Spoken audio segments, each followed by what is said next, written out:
I was standing outside a gas station at 4:47 inches the morning, 17 years old, wearing someone else's jacket that smelled like cigarettes and regret. $7.32 in my pocket. Bus schedule I'd stolen from inside clutched in my hand, and Marcus's name tattooed on my neck like a brand you'd see on cattle. The fluorescent lights buzzed above me. Everything felt too bright, too loud, too real. Let me tell you what happened. My name is Jasmine Williams, and I was trafficked at 16 by the man I thought loved me. The man who said he'd protect me from a world that had already broken me too many times. The man who turned me into property. And I was so young, so desperate to be wanted, so starving for someone to choose me that I didn't see it coming until escape felt impossible. This is about the Romeo Pimp. The guy who doesn't snatch you off the street, doesn't kidnap you in a van, he romances you, makes you fall so hard you'd do anything, then owns you. And you call it love because you don't know what else to call it. 3 years before that gas station, I loved to dance. Hip-hop mostly, some contemporary when I was feeling emotional. I'd spend hours in my bedroom practicing moves from YouTube videos. Had this whole playlist saved, artists nobody else at school listened to. I'd put in my earbuds, face the mirror on my closet door, and just move. Felt free when I danced. Like my body was finally mine. Like I was saying something without words, like I mattered. Foster care took a lot from me. 5 different homes by age 15, each one a different kind of wrong. But dance? That was the one thing they couldn't touch, couldn't take away, couldn't ruin, until they did. I ran away from my last foster home in Detroit in July 2017, 16 years old, middle of summer, heat so thick you could barely breathe. My foster dad had a thing for standing too close when my foster mom wasn't looking, touching my shoulder. Too long, finding reasons to check on me in my room at night. His hand would linger on my back. His eyes would follow me across rooms. I told my caseworker twice. Sat in her office with my arms crossed, staring at her desk, trying to make the words come out. She said I was acting out for attention, said I had a pattern of making accusations, said maybe if I tried harder to adjust, I'd stop seeing problems everywhere, so I left. Packed my backpack at 2 in the morning while everyone slept. Took what little money I'd saved from babysitting. Left a note that said, "Don't look for me." Took a Greyhound as far as $43 would get me. Ended up at a bus station downtown with 1 backpack, my phone with 15% battery, and nowhere to go. That's when I met Marcus, the devil of my life. He was sitting on a bench outside the station. 24 years old, but I didn't know that yet. Dressed nice, clean sneakers, the expensive kind, fresh haircut, gold chain, smiled at me like he actually saw me, not through me, not past me, at me. "You look lost," he said, voice smooth, concerned, kind. I was. "You hungry?" he asked. I nodded. Hadn't eaten since the day before. He bought me food from the McDonald's across the street. 2 cheeseburgers, large fries, a Coke. Sat with me while I ate. Didn't stare. Didn't ask invasive questions. Just made small talk about the weather, the city, how hot it was. Asked if I had a place to stay. Didn't push when I said I was figuring it out. Didn't call me stupid. Didn't lecture me about being a runaway. Just gave me his number. Wrote it on a napkin. "If you need anything," he said. I mean it. Food. A phone charger. Someone to talk to. I'm around. I called him that night. After walking around for 6 hours. After my phone died. After I realized I had nowhere to go and the sun was setting and I was terrified. He answered on the second ring. "Where are you?" he asked. Not angry. Just concerned. I told him the intersection. He picked me up 20 minutes later. Slept in his car that night because he said his apartment was being painted and the fumes were bad. He didn't try anything. Just let me sleep in the back seat while he stayed up front. Gave me his jacket because I was shivering even though it was July. Kept the doors locked. Told me I was safe. The next morning, he took me to breakfast. Ordered me the biggest stack of pancakes I'd ever seen. Chocolate chip. Whipped cream. The works. When's the last time someone took care of you? He asked, watching me eat. I started crying right there in the booth. Couldn't help it. Couldn't remember the last time someone had asked me that. Couldn't remember the last time someone cared about the answer. He handed me napkins. Didn't make it weird. Just said, "It's okay, you're okay now." Have you ever been so hungry for kindness that you'd swallow poison if it came with a smile? Marcus, let me stay with him. His apartment was small but clean. One bedroom. Living room with a pull-out couch. Little kitchen. Everything organized. Pictures on the walls. Smelled like air freshener and laundry detergent. He set up the couch for me without me even asking. Gave me a towel, a washcloth, showed me where everything was, told me I could stay as long as I needed. No strings. He said, "I know what it's like to have nowhere to go. I've been there." For 3 weeks, it felt like I'd found family. He bought me clothes. Nothing crazy expensive, but new. Real tags still on them. Took me to the mall and told me to pick out things I liked. Jeans that actually fit. T-shirts. A hoodie. Underwear and socks that didn't have holes. I hadn't had new clothes in 2 years. Everything I owned was hand-me-downs from other foster kids or Goodwill finds that didn't quite fit right. He took me to restaurants, asked about my life, listened when I talked about dance, seemed genuinely interested, even looked up dance studios nearby on his phone, showed me the websites, and said, "Maybe when you're settled you could go back to that. You should do what you love." I thought he was an angel. Literally. Thought God, or the universe or something, had finally sent me someone good. He told me I was beautiful. Not in a creepy way, or so I thought. Just casual. "You know you're beautiful, right?" Like it was a fact I'd forgotten. Like he was reminding me of something true. He introduced me to his friends. They came over sometimes, played video games, ordered pizza. They treated me normal, like I belonged, like I wasn't just some runaway kid. Asked me about music and movies, made jokes, made me feel included. For the first time since I was maybe 9 years old, I felt safe. He kissed me on day 19.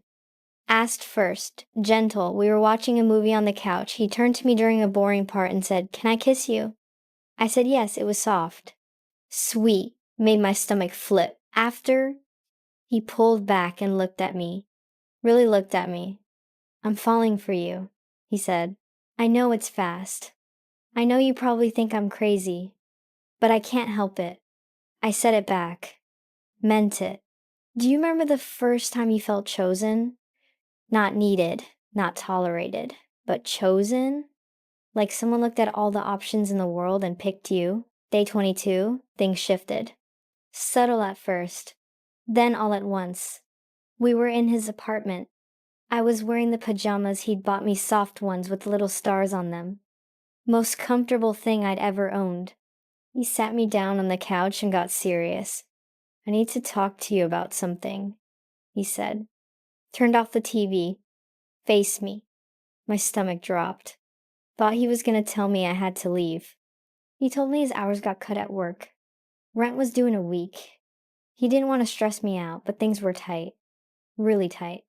"I've been spending a lot on you," he said. Not mean. Just factual. And I don't regret it. Not for a second. But I need you to understand, I'm doing this because I love you. Because I want to take care of you. Not because I'm your charity case. I felt terrible, like I'd been taking advantage, like I was a burden, like I should have known better. "I'll get a job," I said. "I'll help. I'll do whatever." He smiled. Kissed my forehead. "That's my girl." But then he said, "You know, with your looks, you could make serious money, easy money, and we'd be doing it together. As a team."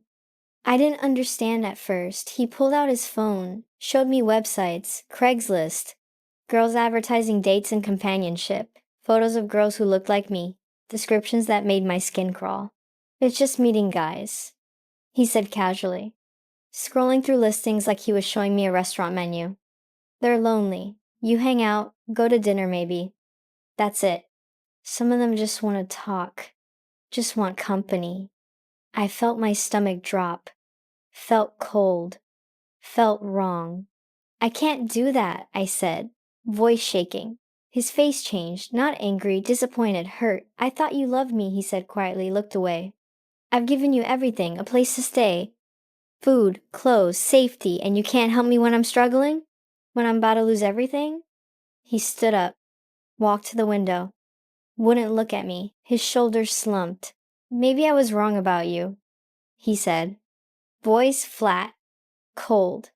I panicked, full panic. Heart racing, hands shaking. "Wait," I said. "I didn't mean forget it," he said. "I'll figure it out. Like I always do. Alone." I grabbed his arm, told him I was sorry, told him I'd think about it, told him I didn't want him to be upset. He turned around, looked at me for a long moment, then hugged me, tight, whispered, "I knew you were different. I knew you'd understand." Where are you listening to this from? Have you ever said yes to something that made your skin crawl just so someone wouldn't leave you? Drop a comment if you've ever felt that pressure. The first date was 3 days later. Marcus spent those 3 days being extra sweet, extra attentive, buying me little things, holding me, telling me how proud he was of me for being mature and understanding the situation. Made it sound like I was doing something noble, like I was saving us. He drove me to meet the guy. A motel on the east side, told me what to wear, jeans and a tank top. "Nothing too revealing, nothing too sexy," he said. "You're the girl next door, sweet, innocent, that's what they want." He went through exactly what to say, how to act, how to smile, how to seem interested but not desperate. "Just be yourself," he said, "but, friendly." The guy was waiting in the parking lot. 40s, balding, glasses. Smiled too much, looked nervous. He gave Marcus $200 before I even walked into the room. Cash. Marcus counted it right in front of him. Folded it into his pocket. Then looked at me. "Be nice," he said. Squeezed my hand. "I'll be right here when you're done." I thought I was gonna throw up. My legs felt like water. My hands were shaking so bad I had to hide them in my pockets. Marcus kissed my forehead. "You got this, baby. I'm not gonna describe what happened in that room. You don't need to hear it. I don't need to relive it. But I will tell you this. It lasted 47 minutes, I counted. Stared at the clock on the nightstand the whole time. Watched the numbers change. Disappeared inside my head. When I came out, Marcus was leaning against the car, smiling, scrolling on his phone. "See?" he said, pocketing his phone. That wasn't so bad, was it? I was shaking. Felt like I was watching myself from somewhere else. Like I wasn't inside my body anymore. He pulled me into a hug, tight, protective. "You did so good, baby." He whispered into my hair, "I'm so proud of you. You're so strong." And here's the part that still messes with my head. I felt proud too, because he was happy. Because I'd helped him. Because he held me the whole drive back. And told me I was brave and mature and special. That's how it starts. You do something that destroys you.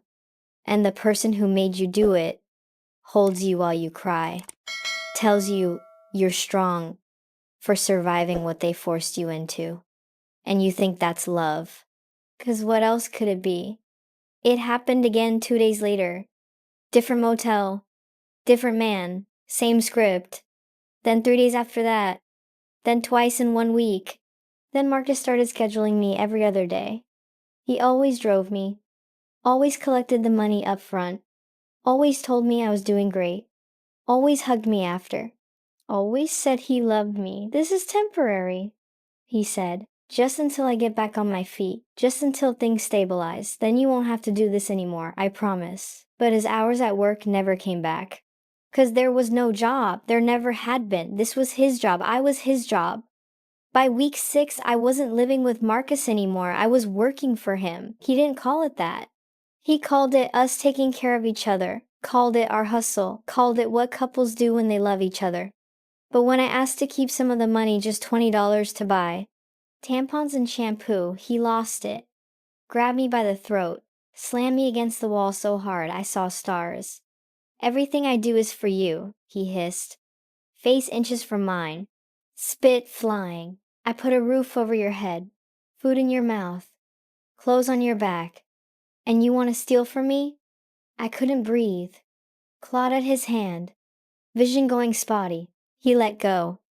I fell to the floor, gasping, coughing. Then he knelt down beside me, crying. Actual tears. I'm sorry, he said, pulled me into his lap, rocked me like a child. You make me so angry sometimes. Why do you do that? Why do you push me? He stroked my hair, kissed my forehead, whispered, I love you so much it scares me. I don't know what I'd do if I lost you. I stopped asking for money after that. Stopped asking for anything, really. Have you ever been hit by someone who said they loved you 5 minutes later? Did you believe them? Comment below if this feels familiar. Month 3, I tried to leave. Marcus had been gone for hours. Said he had a meeting. I didn't ask what kind. I packed my backpack while he was out. Just the basics. One change of clothes, my phone charger, the little bit of money I'd managed to hide, $11. I didn't even care about the clothes he bought me anymore. Didn't care about anything except getting out. I got to the front door, hand on the knob, heart pounding so loud I could hear it in my ears. The door opened from the outside. He was standing there, key in hand. He'd never left. Going somewhere? He asked. Calm. Too calm. I lied. Stuttered. Said I was going to the store. Just needed air. Just needed to walk. He looked at my backpack. Looked at me, stepped inside. Locked the door behind him. Took the backpack from my shoulder. Threw it across the room, contents spilled everywhere. Then he raped me. I'm not gonna sugarcoat it, that's what it was. I said no. I fought. I cried. He didn't stop. When he was done, he lay next to me on the bed and stroked my hair like nothing had happened. You're never leaving me, he said, matter of fact. Like he was telling me the sky was blue. You understand? You're mine. You'll always be mine. I didn't say anything. Just stared at the ceiling. Felt nothing. Went somewhere else in my head where he couldn't reach me. The next day he was sweet again. Made me breakfast. Apologized. Said he just loved me too much. Said I made him crazy. Said if I would just stop trying to leave, he wouldn't have to get like that. Made it sound like it was my fault, and I believed him. That week he took me to his friend who did tattoos in his basement. Dark. Smelled like weed and antiseptic. Marcus held my hand while the guy tattooed his name on my neck. Right side, big letters. Couldn't hide it, even if I tried. So everyone knows who you belong to, Marcus said. Smiled at me. Like he'd just given me a gift. I didn't cry. I'd stopped crying by then. Stopped feeling much of anything, really. I stopped dancing somewhere in month 4. Not that I had time, or space, or energy. But even in my head, the place where I used to choreograph routines while falling asleep, the place where music used to play constantly, the music stopped. Just silence. I tried once. Tried to remember the steps to my favorite routine. The one I'd spent weeks perfecting. Couldn't remember the first 8 count. It was like that part of me had been erased. Marcus started bringing other girls around. Younger girls. Runaways like me. He'd smile at them the same way he smiled at me in the beginning. Same voice. Same promises. Same routine. I watched him work. Watched him reel them in. Buy them food. Give them a place to stay. Make them feel special. I wanted to warn them. Wanted to grab them and scream, run, he's going to destroy you. But I was too scared, and part of me, the part I'm most ashamed of, was relieved. Because if he had them, maybe he'd need me less, maybe he'd let me go. One girl, Taylor, 16, looked at me once when Marcus left the room. She had brown eyes, freckles. Reminded me of someone from one of my foster homes. How long have you been with him? She asked. A while, I said. Does he treat you good? I opened my mouth. Had a chance to save her. Had a chance to tell the truth. Closed it. Then said, yeah, he does. She smiled. Relieved. Good. He seems really sweet. 3 weeks later, she was working too. I'll never forgive myself for that. Month 9. I got arrested for the first time. Undercover cop. Motel sting operation. Responded to an ad Marcus had posted. Showed up with cash. Soon as money exchanged hands, cops swarmed. They cuffed me in the parking lot while Marcus drove away. Watched him leave. Didn't even slow down. At the station, they asked if someone was forcing me. I said no. They asked if I had a pimp. I said no. They asked about the tattoo on my neck. The one that was impossible to miss. I said it was my boyfriend's name. Said we were in love. Said I was doing this by choice. They didn't believe me. I could tell. But they couldn't prove otherwise. They charged me with prostitution. Misdemeanor. Let me go the next morning with a court date. Marcus picked me up. Silent the whole drive. Then exploded when we got back to the apartment. Screamed at me for being stupid enough to get caught. Slapped me. Called me worthless. Said I was costing him money, then took me to get food. Burger King. Bought me a Whopper meal. Large. Held my hand across the table. I can't lose you, he said. Tears in his eyes. You're all I have. You know that, right? I nodded. Ate my burger. Felt nothing. I got arrested 4 more times over the next 9 months. Same script every time. Same questions. Same lies. Same charges. Started to feel normal. Like this was just my life now. Do you know someone who keeps going back to the person hurting them? Have you ever wondered why they don't just leave? Drop a comment with your thoughts. Let me tell you why I didn't leave. Because leaving meant being alone. And alone meant foster care if they found me. Or the streets if they didn't. Or worse, because Marcus told me every single day that no one else would want me. That I was used up. That I was dirty. That I was damaged. That I was lucky he still loved me because nobody else ever would. Because I didn't know where I'd go. I had no family. My mom was dead overdose when I was 7. My dad was in prison, something violent, never got the full story. No siblings, no aunts or uncles who wanted me, no friends anymore. Marcus made sure of that. Went through my phone, made me delete contacts, made me block people, isolated me completely. No money, not a penny. Marcus took everything. Said he was saving it for us, for our future. I never saw that money again. No ID, he kept it for safekeeping. Said I'd just lose it. Said he was being responsible.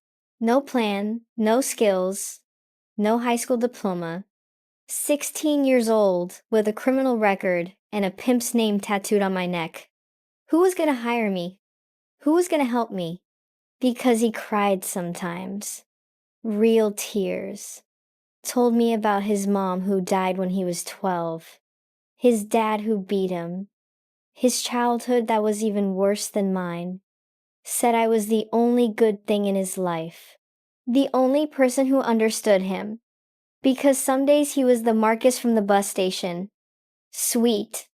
Gentle. Caring. The man I fell in love with. Those days were rare, but they happened. And I kept thinking if I just loved him better, that Marcus would stay. 'Cause trauma does something to your brain, bonds you to the person hurting you, makes you defend them, makes you think you need them, makes you forget what life was like before them. 'Cause leaving felt more dangerous than staying. And because this is the hardest part to admit, I didn't think I deserved better. I thought this was all I was worth. I turned 18 in March 2019.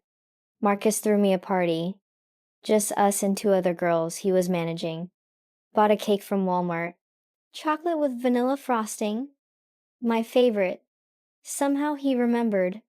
Sang to me. Gave me a card with $50 in it. Took a photo of me blowing out the candles. You're legal now, he said, grinning. Makes things easier. No more worrying about age verification. We can post better ads. Make more money. I smiled. Because that's what you do. You smile, you say thank you, you pretend this is normal. But that night, lying on the pull-out couch that used to feel like safety, I realized something. I didn't remember the last time I'd felt happy. Not grateful, not relieved, not numb, not fine. Happy. I tried to think back. Scrolled through memories like files in a computer, couldn't land on a single moment in over a year and a half. The closest I got was remembering a dance routine I made up when I was 15. In my old bedroom at my third foster home, the one, with the nice foster mom who moved away. Windows open, spring breeze coming in, song playing on repeat. I couldn't remember the moves anymore. Couldn't remember the song. Couldn't remember what it felt like to move like that. It was like remembering someone else's life. Month 18, I got arrested again, sixth time, but this time the cop was different. Detective Sarah Chen, Vice Unit. She'd been trained specifically in human trafficking indicators, part of a new task force. Actually gave a damn. She saw the tattoo. Saw my age in the system, 18, but looked younger. Saw the pattern of arrests, same motels, same types of charges, same story every time. At the station, she didn't ask the same questions the other cops asked. She sat across from me in the interrogation room and slid a bottle of water across the table. "Jasmine," she said, "I know you're not doing this because you want to." I stared at the table, scarred metal, graffiti scratched into it. Someone had carved "free" into the corner. "I know someone's making you," she continued. Voice gentle, not accusatory. "And I know you're scared, but I can help you. We can help you. There are programs, safe houses, resources." I shook my head. "Nobody's making me do anything. I already told you." She slid a piece of paper across the table. A brochure. Hotline number. Resources for trafficking victims. Photos of diverse women smiling. Text about safety and freedom. "When you're ready," she said, "call. Anytime. Day or night. They'll believe you. They'll help you." I crumpled it up in front of her. Dropped it on the table. She didn't push. Just wrote her number on a business card. Left it next to the crumpled brochure. "I mean it," she said. "When you're ready." Later. In the holding cell, I smoothed out the brochure. Read every word. Memorize the hotline number. 1-888-3-7-3-7-8-8-8. I didn't call. Not then. Too scared. Didn't believe anyone could help. Didn't believe I deserved help.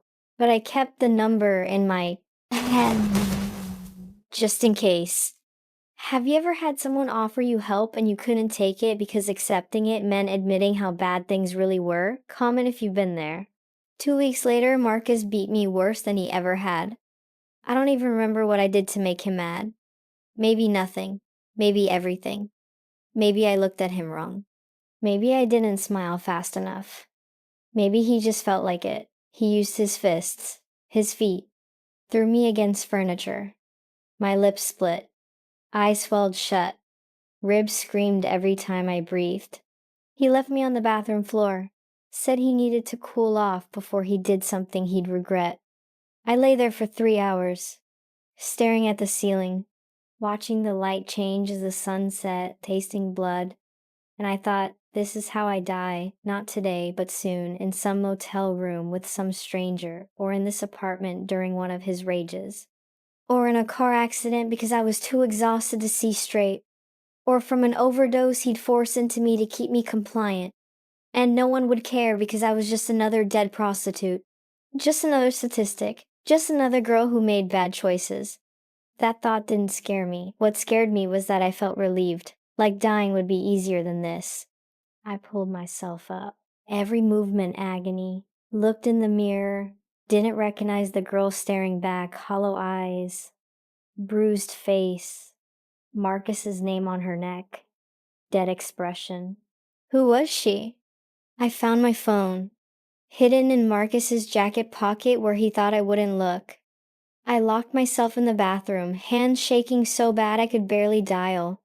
And I called the number Detective Chen had given me. The woman who answered didn't ask me 1,000 questions, didn't tell me I was stupid for staying so long, didn't lecture me about my choices. She just said, "Are you safe right now?" "No," I whispered. Voice raw, throat tight. "Okay, are you alone?" Yes, he left. Do you have somewhere to go? No. Okay, we're gonna figure this out together. What's your name? Jasmine. Jasmine, I'm Beth. I'm here to help you. Can you tell me what's happening? And I told her. Everything. The words poured out. Things I'd never said out loud. Things I'd barely admitted to myself. She didn't interrupt, didn't judge, just listened. When I finished, she said, Jasmine, what's happening to you is not your fault. You are not a bad person. You didn't do anything wrong. You are being trafficked. What he's doing to you is a crime, and you deserve help. I started sobbing, couldn't stop. Years of held back tears, years of swallowed screams. She stayed on the phone with me for 47 minutes, gave me the address of a shelter, told me they had a bed ready, told me they'd help me. No questions, no judgment. No police unless I wanted them. When Marcus came back, I pretended to be asleep. He climbed into bed, wrapped his arms around me, whispered, I love you. I didn't say it back. I didn't leave that day, or the next day, or even that week. But something cracked open inside me. I started noticing things I'd been too numb to see before. How he talked to the other girls the same way he talked to me in the beginning. Same script, same promises, same love bombing. How he controlled everything. What I wore, what I ate, when I slept, who I talked to, where I went. How he called it love, but it felt like drowning. Like being erased. Like disappearing. I called the hotline 3 more times over the next 2 weeks. Different women. Same gentleness, same validation. They didn't rush me, didn't pressure me, just kept saying, when you're ready, we're here. You're not alone. Detective Chen checked in on me too. Came to the motel during my next arrest. Pulled me aside while processing paperwork. Slipped me her card again. Didn't blow my cover. Just said quietly, the offer still stands, call me anytime. I kept her card this time, hid it in my shoe. The day I left, it wasn't dramatic. No big confrontation, no movie. Moment. Marcus went out to meet a client. New girl. 16, fresh. He liked them young. Told me he'd be back in an hour. I looked around the apartment. At the pull-out couch where I'd slept for almost 2 years. At the clothes in the closet that didn't feel like mine anymore. At the mirror I avoided because I didn't recognize the person in it. I thought about the girl who used to dance, the girl who used to feel things, the girl who used to believe in tomorrow. And I walked out. Didn't pack, didn't plan, didn't overthink it. Just opened the door and walked. Left my phone, left the clothes, left everything except myself. I went straight to the address the hotline had given me. A shelter for trafficking victims. Northwest side. 40-minute walk. I ran most of it. Every shadow looked like Marcus. Every car that slowed down made me panic. Every person who glanced at me felt like a threat, but I kept running. I got to the shelter at 6:37 p.m. Out of breath, covered in sweat, shaking. They let me in immediately. No questions, no forms, just safety. A woman named Patricia sat with me while I shook uncontrollably. You're safe now, she said. You made it, you're safe. I didn't believe her. Kept waiting for Marcus to kick down the door. To drag me back. To kill me. But I stayed. The first 3 weeks were hell. I wanted to go back. Every single day, every single hour. Called Marcus twice from the shelter phone. They didn't stop me. Let me make my own choices. He answered immediately, like he'd been waiting. He cried, begged, said he'd changed. Said he was in therapy. Said he missed me. Said he loved me. Said he couldn't live without me. Just come home, he whispered. Please, I need you. I almost left. Almost walked out and went back. Patricia sat with me. Didn't force me to stay. Didn't take the phone. Just said, you can go back if you want. The door's not locked. But you can also stay. Sleep on it. See how you feel in the morning. I stayed.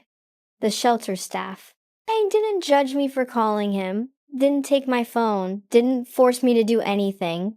They just kept saying, we're here, whatever you need, whenever you're ready. I met with a therapist, free program through the shelter. Her name was Dr. Martinez. Kind eyes. Soft voice. Mexican American woman in her 50s. First session, I barely talked. Just sat there, picked at my nails, stared at the floor. Second session, I cried for 50 minutes straight. Couldn't form words, just cried. She handed me tissues, sat with me, didn't rush me. Third session, she said something that broke me open completely. Jasmine, you weren't in a relationship. You were being trafficked. What Marcus did to you is a crime, a serious crime. And you are a victim, not a criminal, not a prostitute, not a bad person, a victim. Nobody had ever said that to me before. Not the cops, not the caseworkers, not anyone. I'd been arrested 6 times, 6 times charged with prostitution, 6 times treated like I was the criminal, but I was the victim. That realization cracked something inside me. Something I'd been holding together with willpower and numbness and lies. Do you know what it's like to realize you've been calling your cage a home? To realize the person you loved was the person destroying you? Month 2 at the shelter, I started doing little things. Waking up without asking permission. Without checking if it was okay. Without worrying someone would be mad. Eating when I was hungry, not when someone told me to, not what someone told me to eat. Wearing what I wanted, not what made me look a certain way. Not what would sell better. Taking showers as long as I wanted. Using hot water. Not timing myself. Not rationing. It felt terrifying. Like I was breaking rules that didn't exist anymore. Like someone was gonna burst in and punish me. But slowly, very slowly, I started to remember what it felt like to make choices. Doctor Martinez explained trauma bonds. Why I still loved Marcus even though he destroyed me. Why my brain kept telling me to go back. Why I missed him even though he beat me and raped me and sold me. It's not love, she said. It's survival. Your brain attached to him because he was your only source of safety, even though he was also the danger. It's like Stockholm Syndrome. Your brain was trying to keep you alive. That made sense. And it also made me furious. Furious at him for doing this to me. Furious at myself for falling for it. Furious at the world for letting this happen. Dr. Martinez said the anger was good. Said it meant I was healing. Said I needed to feel it. So I did. I let myself be angry. For the first time in 2 years, I let myself feel something real. I started testifying against Marcus in month 4. Detective Chen had been building a case. Found 4 other girls. Taylor was one of them. Another girl, 16, who'd run away from Ohio. Another 18 from foster care like me. Another 17 whose parents had kicked her out. Same pattern with all of us. Same tactics. Same promises. Same violence. Detective Chen tracked his online ads, bank records showing deposits from dozens of men, phone records, motel receipts, text messages where he coached us on what to say. Photos he'd taken of us to use in ads. The evidence was overwhelming, but they needed our testimony. Needed us to say it out loud. Needed us to face him in court. I said yes, terrified. But yes. The preliminary hearing was in June 2019. I had to see him for the first time in months. He was sitting at the defense table in an orange jumpsuit, handcuffed, hair cut short, clean-shaven, looked smaller than I remembered. He stared at me the whole time. Wouldn't take his eyes off me. Mouthed, "I love you," when the judge wasn't looking. Mouthed, "Please." Mouthed, "Don't do this." I almost ran. Almost stood up and walked out. Almost took it all back. But Detective Chen sat behind me in the gallery. Patricia from the shelter sat next to her. Dr. Martinez was there too. And I said, out loud, in front of everyone, the judge, the lawyers, Marcus, strangers in the courtroom, I said, he trafficked me. He raped me. He beat me. He controlled every part of my life. And he called it love. But it wasn't love. It was slavery. My voice shook, but I said it. Marcus looked away. His lawyer objected to something. The judge sustained it. Legal words I didn't understand. But it didn't matter. I'd said the truth. For the first time, I'd said it out loud. The trial took 8 months. Delays. Motions. Legal maneuvering. I had to testify 3 times, each time harder than the last. Each time Marcus stared at me with those eyes that used to make me feel chosen. His lawyer tried to make me look like a liar. Asked invasive questions. Implied I was doing it willingly. Implied I was just a girl who made bad choices and regretted them. But the prosecutor, a woman named Jennifer Reyes, fought back, showed the patterns, the evidence, the testimonies from all of us saying the same thing. Marcus got 12 years, federal trafficking charges. Sentencing was in February 2020. I was there, sat in the front row, watched him get led away in shackles. He looked at me one last time, didn't mouth anything, just looked. I didn't look away. I got my life back that day. Sort of. Recovery didn't look like the movies. Didn't look like inspiration porn. Didn't look like a montage of me getting better, set to uplifting music. It looked like nightmares. Every night. Sometimes twice a night. Waking up screaming. Waking up thinking I was still there. It looked like panic attacks in grocery stores when someone stood too close. In Target when a man my age smiled at me. On the bus when someone touched my shoulder. It looked like therapy. Twice a week. Sometimes 3 times when things got bad. It looked like medication. Anti-anxiety meds. Antidepressants. Sleep aids. A cocktail of things just to function. It looked like crying in the shower. In the car. In the middle of the day. For no reason. It looked like flinching when people moved too fast. When doors slammed. When voices got loud. It looked like not being able to let anyone touch me without my whole body tensing up. Not even hugs. Not even handshakes. But it also looked like small victories, like sleeping through the night once. Then twice. Then a whole week. Like going to the grocery store alone and not having a panic attack. Like saying no to something and not apologizing for it. Like looking in the mirror and recognizing the person staring back. Month 6, I went to a free dance class at the community center. First time I'd even thought about dancing in almost 2 years. Patricia had mentioned it. Said they offered free classes. Hip-hop, contemporary, beginner-friendly. I went. Scared. Wearing borrowed sweatpants and a t-shirt. Stood in the back of the studio. Mirror covering the entire front wall. Music playing, 8 other people stretching. The instructor, a woman in her 30s, locks pulled back, bright smile welcomed everyone. Didn't single me out, didn't make it weird, started teaching the warm-up, simple movements, stretches, basic steps. I tried to follow. My body felt foreign, heavy, uncoordinated. Couldn't remember how to move, couldn't feel the music, couldn't connect. Just swayed a little, shifted my weight, tried not to cry, but then the instructor put on a song. Something upbeat. Something with the hook that caught in my chest. And my foot tapped, just once. Then my head nodded. Just a little. Then my shoulders moved. And something in my chest cracked open. Not breaking, opening. I cried the whole class. Tears streaming down my face while I tried to follow the steps. While I tried to remember what it felt like to move. The instructor didn't say anything, just nodded at me when it was over. Like she understood. I went back the next week. And the week after that, by month 9, I could do a whole routine without stopping, without crying, without feeling like I was gonna break. My body started to feel like mine again. Where are you in your journey? Have you reconnected with something you used to love? Comment one thing you miss doing.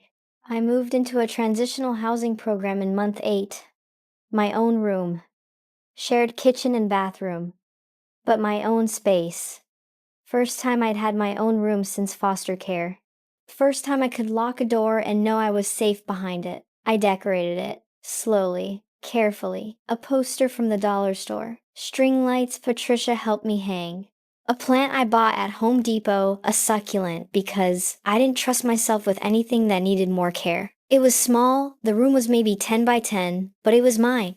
I got my GED through a program at the library, studied every morning. Math was hard, science made sense, English felt natural. Took the test in November 2019. Passed. Not amazing scores, but passing. Cried when I got the results. Happy tears this time. I started taking classes at community college in January 2020, just general education. English 101, Math 098. Intro to psychology.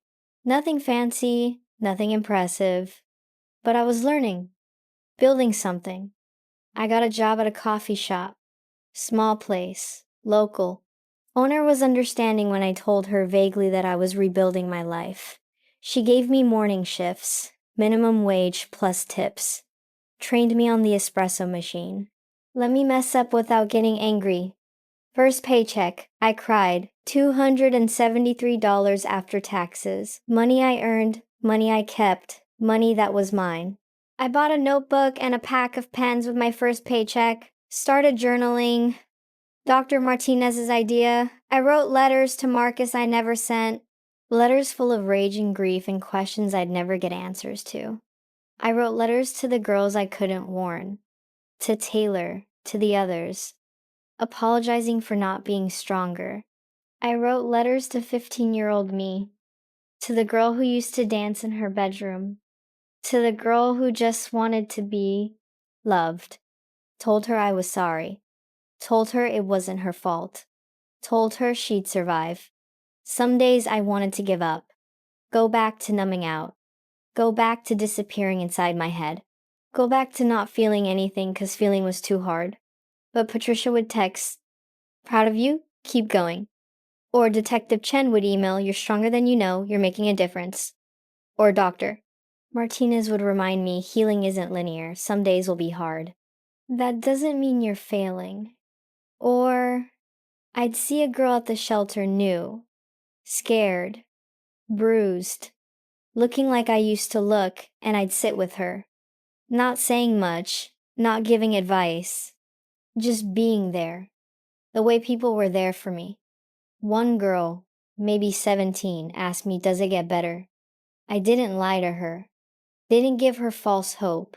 Just said, "It gets different, it gets less heavy. You start having good days mixed in with the bad days, and eventually the good days outnumber the bad ones." She nodded, seemed to accept that. I hope she made it out. I hope she's somewhere safe now. Have you ever stopped doing something you loved because someone made you feel like it didn't matter?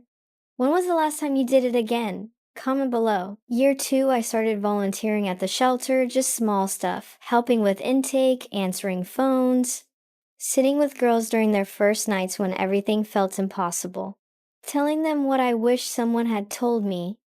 It gets less heavy. I promise. It won't feel like this forever. I wasn't trying to be a hero. Wasn't trying to save anyone. I just knew what it felt like to think you're alone. To think no one understands. To think you're too damaged to ever be okay. And I wanted them to know they weren't alone. Patricia trained me. Taught me how to listen without judgment, how to validate without fixing, how to sit with someone's pain without trying to make it go away. I met dozens of girls, some stayed, some left and came back. Some left and I never heard from them again. Each one reminded me of myself. Each one broke my heart a little. But each one also reminded me why I survived, why I kept going, so I could be there for them. I also started an Instagram account in year 2. Nothing big, just a simple account. Posted quotes about healing, resources, hotline numbers, links to organizations, stories from survivors who wanted to share anonymously, safely. Started with 0 followers, just posting into the void, but slowly, people found it, followed, shared, sent messages. Got a DM last month from someone I'd never met. I've been in a relationship for 3 years. He controls my money, my phone, where I go. I thought it was normal. Your post made me realize it's not. I called the hotline today. I'm scared, but I'm going to leave. Thank you. I cried reading that. Screenshotted it. Saved it for the days when I wondered if any of this mattered. That's why I keep going. Not for fame, not for followers, not to go viral, but because maybe someone sees my story and recognizes their own. And maybe they make the call. And maybe they get out. And maybe they survive. I still have the tattoo, Marcus's name on my neck. Bold letters. Impossible to hide. People stare sometimes. Ask about it. Make assumptions. I'm saving up for removal. Laser removal costs thousands of dollars. Takes multiple sessions. Hurts like hell, apparently. But I'll get there. Adding $20 to my savings every paycheck? Slow, but steady. Some people ask why I don't just cover it with makeup. Or get a cover-up tattoo. Something pretty over his name. Honestly, some days I want to. Want to hide it. Want to pretend it never happened. But other days it reminds me where I've been. And how far I've come. It reminds me I survived something that should have killed me. It reminds me I'm stronger than I ever thought possible. I don't owe anyone a perfect recovery. Don't owe anyone a sanitized version of my story. Don't owe anyone a body that doesn't carry scars. I'm healing at my own pace. In my own way. And that's enough. It's been 2.5 years since I walked out of that apartment. 2.5 years since I ran to the shelter. 2.5 years since I chose myself. I don't think about Marcus every day anymore. Some mornings I wake up, make coffee, go to class or work, and realize hours later I didn't think about him once. Those days feel like miracles. I still go to therapy. Probably always will.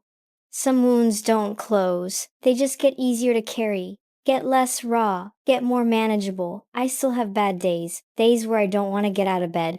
Days where everything feels too hard. Days where I wonder if I'll ever really be okay. But I also have good days. Days where I laugh. Days where I feel light. Days where I remember what hope feels like. I still dance. Twice a week at the community center. Sometimes 3 times when I need it. It's not about being good. Not about performing. Not about impressing anyone. It's about feeling free. Feeling my body respond to music. Feeling like I'm in control of my own movements. Last week, I choreographed a whole routine to a song I used to love when I was 15. The one I couldn't remember before. Remembered every move. Every 8 count. Every transition. Performed it for the class. They clapped. I cried. Happy tears. Afterward, the instructor hugged me, said, "Welcome back." And I realized I was back, not the same as before, but back, present, alive. I'm taking more classes now, thinking about majoring in social work, maybe counseling, maybe advocacy work. Want to help girls like me, girls who age out of foster care with nowhere to go, girls who get preyed on by men like Marcus, girls who think they're choosing love when they're really choosing survival. It's not about fixing them or saving them. It's about being there. About saying, "I see you, I believe you, you're not alone."